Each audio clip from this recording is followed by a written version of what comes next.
ఈ మాట చెప్పడానికి నాకు హక్కు ఉంది, బాధ్యత కూడా ఉంది. మహాసభల ప్రయోజనం నెరవేరాలంటే అధికార భాష ఇంట బయట కూడా అమలు కావాలి. నాకు బాధ్యత ఉంది అని ఎందుకు అంటున్నానంటే, ఇప్పటికి సరిగ్గా 2 నెలల క్రితం నవంబర్ 8వ తేదీని ఆంధ్రప్రదేశ్ ముఖ్యమంత్రి గౌరవనీయులు చంద్రబాబు నాయుడు గారు నాకు స్వయంగా ఫోన్ చేసి అధికార భాషా సంఘం అధ్యక్ష పదవి మీరు స్వీకరించండి అని కోరారు. ఇప్పటికి సరిగ్గా 2 నెలలు నేను చిత్తూరులో యోగ వాసిష్టం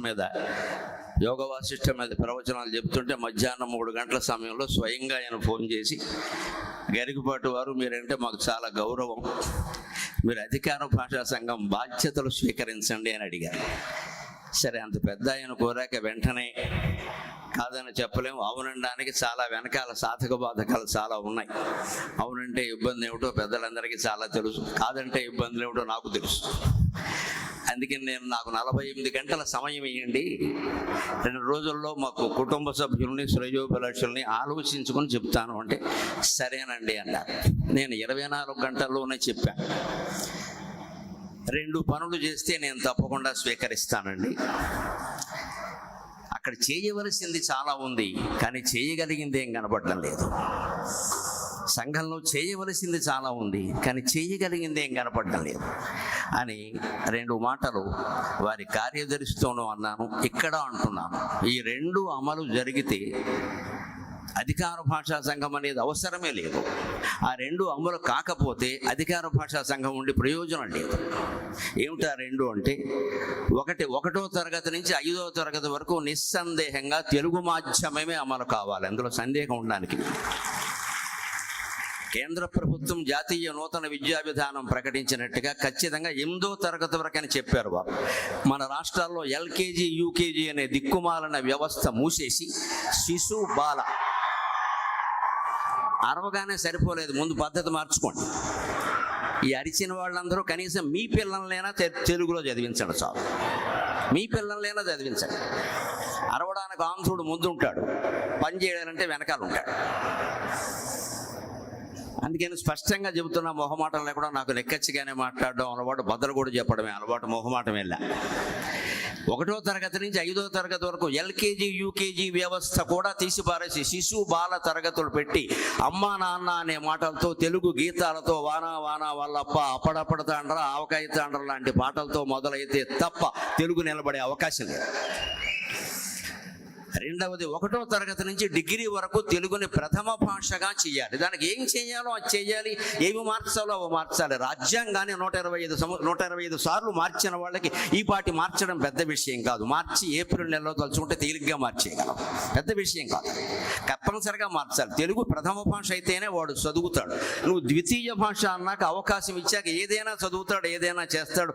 మార్కుల కోసం చదివే మూర్ఖులు తయారవుతారు తప్ప విజ్ఞానులు తయారు కారు. ఖచ్చితంగా ఆ మార్కుల వ్యవస్థపై, మూర్ఖ వ్యవస్థపై తెలుగు వ్యవస్థ మళ్ళీ రావాలి అంటే ప్రభుత్వం 1వ తరగతి నుంచి డిగ్రీ వరకు తెలుగుని ప్రథమ భాష తప్పనిసరి ఒక పాఠ్యాంశం చేయాలి. 5వ తరగతి వరకైతే తెలుగు మాధ్యమమే ఉండాలి. ఈ 2 చేయగలిగితే ఎవ్వరూ అధికార భాషా సంఘం పెద్ద అధ్యక్షులై పదవులై ఇతర రాష్ట్రాల్లో పర్యటన చేయడం, వారికి అభిమానం ఎక్కువ మనకి తక్కువ అని మాట్లాడడం, ఓ ₹1 ఖర్చు రాయడం తప్పితే కలిసి వచ్చేది ఏమీ లేదు.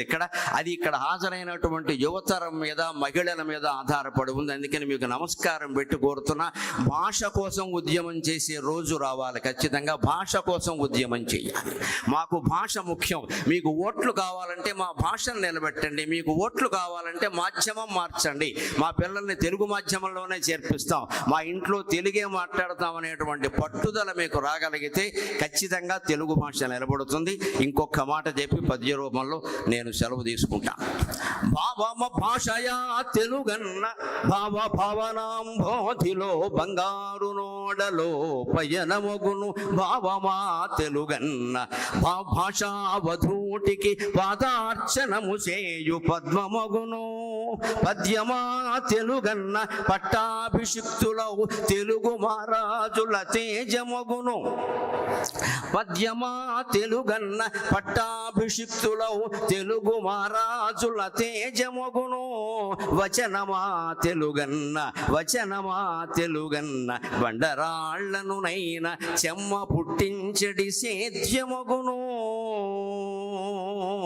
అట్టి మన భాషనే అట్టి తెలుగైన భాష మీరాదరింప, అట్టి వెలుగైన భాష మీరాదరింప.